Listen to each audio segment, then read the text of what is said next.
power for me to be successful was not in the teachers, it was not in the educational system, it was not in my culture, it was not in my society, it was within me. And I began to think, God, if you are a good God, why am I poor?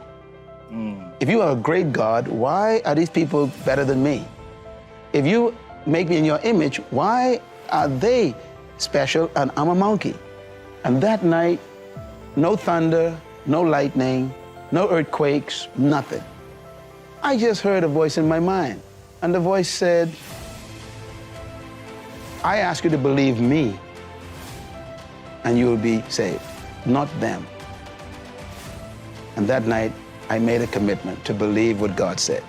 13 years old, I said, okay, I believe that I have the power to experience far beyond all I can ever ask, think, or imagine. 13 years old.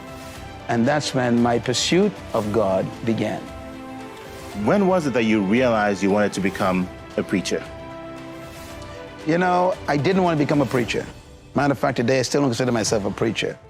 I think it drove me to have a passion to help everybody who's been oppressed. My passion is to make sure that no one should live under what I experienced. I never desired to be a minister. I desired to help people. My definition of leadership is very simple yet complicated. I believe that leadership is the capacity to influence others through inspiration, not manipulation. And that inspiration comes from a passion, which is motivated by a sense of vision and a sense of purpose.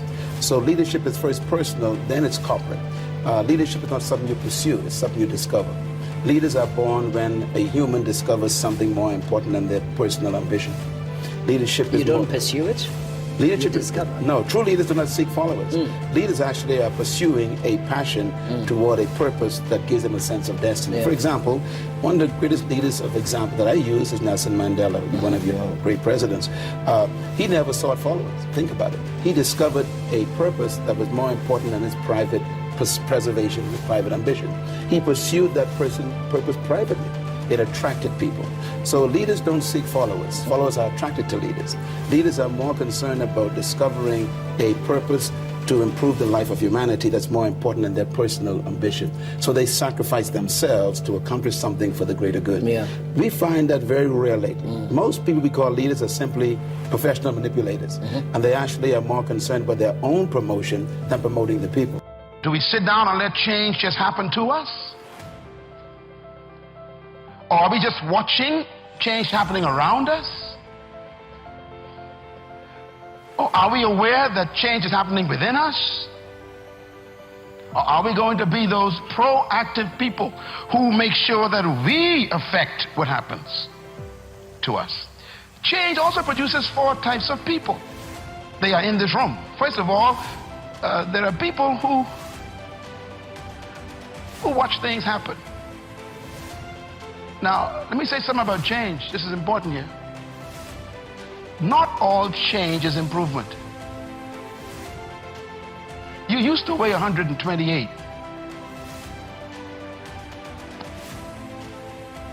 And now you changed. And for some of you, that's not an improvement. You lost your wardrobe. You lost your ability to climb up steps fast. You even lost the quality of health that you had. Change doesn't mean improvement all the time. But the problem is, without change, there can be no improvement. So you have to decide what to do with change.